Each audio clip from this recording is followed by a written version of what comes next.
So I put a new mod in the 2024 Tacoma today, the new Tacoma. This is the 2024 TRD Sport. Now, this truck did not come with HomeLink. What? I don't know why, but it didn't. So I made my own. And recently I changed it because I didn't like how I had done it and where it was located. And frankly, I was having a problem with signal getting out of where I put the little clickers, right? Now, one could just put the clickers up there on the little visors, right? But I don't like that. I don't like the way it looks. I don't like the noises it makes. So I make my own kind of thing using a momentary switch and some wire. And of course the clickers. Now what I did, you guys can see these two buttons right here. And I'm talking about these were blanks. And by the way, if you want access underneath this panel, maybe you want to use these blanks for something, you just grab this corner, pull up a little bit, grab that corner, pull up a little bit, and so on. And this pops right out. It's very easy to do. I did it all by hand, didn't need any little pry tools or anything. Now, one thing I did notice, there is a jack, a connector plugged into this blank. So apparently there's an option you can get that Toyota has pre-wired. I need to look and see what Toyota is putting in this particular slot. The others were all blank except for the auto stop over here, which I guess is specific to two-wheel drives. So this is blank, and this is blank. And these blanks just pull out from the back. I drilled a hole in them and simply pushed in. These are only held in by friction. These momentary switches. Now, if you don't know what a momentary switch is, it's just that. It works for a moment. You push it, let go, and that's all it does. It doesn't stay on. It doesn't click on, click off. And you don't want one of those for a garage door type opener because you just want it to work for a moment while you push the button, send the signal, and your garage door goes up. Now, where they were before, I actually had them mounted in these blanks down here. I believe it was this one, and they were a smaller switch, momentary switch, which I didn't really like, by the way. They didn't look too good. They just kind of stuck out too far, in my opinion. So I went with something a little bit less visible, I guess. Now, where do they go, you might be wondering? Well, what I did with the wiring is I ran it from under the hood. I pushed through that big grommet in the firewall there. Ran some furnace wire, because you don't need very much. It's just a very simple signal.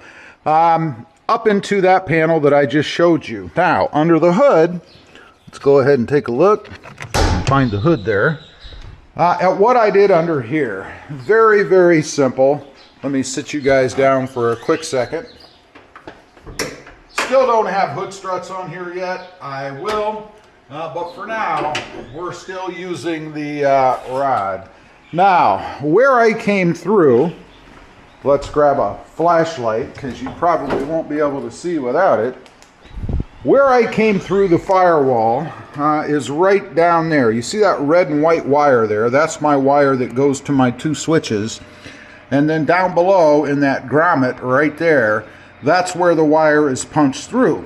Now, I came up with that wire and ran it to two clickers. One is located right here, and the other is right here. And I put this one up front because it's 1,000,000 years old. The signal's not very strong, and I wanted to get the best opportunity for this one to actually work. And I have achieved that, I think. You see this, you see the light come on, everything is golden. When I push those buttons inside, it's the same as pushing the button on the clicker. Pretty simple thing to do, really, and all it does is get the clickers out of view, and it's kind of a fun mod, too. I did solder the back of the wires to the connection points on the circuit boards inside of the clickers. All you have to do is use a wire touch points until you activate the clicker, and then you solder the wire on. It's very simple to do. I have a couple, 3 videos on how to do that, very easy. Now, what we have to do, because I just finished this not long ago, is test them and see if they actually work, because if they don't work, they're not going to be very useful, right? So let's hop in the new Tacoma here and see if what I did actually works. All right, we've backed the truck out. Now is the moment of truth. By the way, there's what the rear view camera looks like, in case anybody hasn't seen it yet.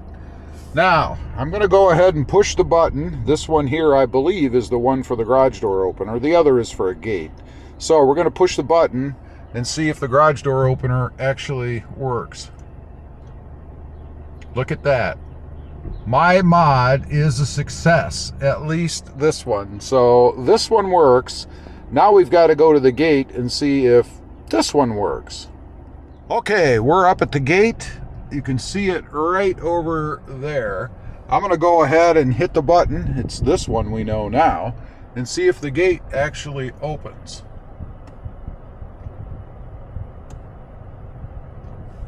Well, it didn't open there. Let's get a little closer. It's possible I'm too far away. So let's find out and see. Here we go. There we go. I was just too far away or pointed in the wrong direction. I don't know. But you can see the gate did indeed open. Okay, I'm going to consider that a rousing success. And I have to say, I much prefer having those momentary switches located in the console area as opposed to having them over on the left where I did originally. And honestly, because of the steering wheel, I couldn't even see the closest one to me. Now they're right in front of me, easy to hit, and I like the little bit bigger buttons too. So they should work out pretty darn well. It's just one of those little quirky kind of mods that I know a lot of people aren't going to do, but if you've got the new Tacoma or any vehicle really, it doesn't have to be a Toyota Tacoma, that you want to have HomeLink in and get rid of those those clickers, I guess. This is the way to do it, in my opinion. Very simple, doesn't take a whole lot of work. The hardest part in doing it, I think, really, is just making sure that you connect right to the back of the circuit board. Again, I have a couple 3 videos out there. If you search RobMotive HomeLink, you'll probably find the videos that I did. There's much more detail in those. You just need a soldering gun and some solder, and that's really it. Anyway, that's it. Leave a comment. Let me know what you guys think of my little mod there. And I do consider this to be a mod. It is in addition to the truck, and really one of the most useful ones that I've done, because it does actually have a purpose and makes my life a little bit easier. It also improves upon the aesthetics of the interior, and that you don't have to have those clickers stuck to your visors. Thanks for watching. Stay safe out there.